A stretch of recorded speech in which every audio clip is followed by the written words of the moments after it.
Hello guys, in this video I'm going to show you how to edit your name in the Telegram app. But before that, don't forget to subscribe and leave a comment down below, because at 10,000 subscribers I'm going to show you my whole YouTube revenue statistics and growth strategy. So without further ado, let's just jump right into it. First we have to open up the Telegram app, and here we either swipe right, like this, or tap on the three lines in the top left corner. From here we have to go into settings, and in the settings menu in the top right corner there are these three little dots.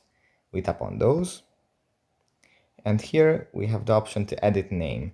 We tap on edit name, and then we can just set a new first and new last name. So yeah, you go in here in the settings, top right corner, three dots, edit name, and that's it. Thanks for watching, and I'll see you in the next one. Bye.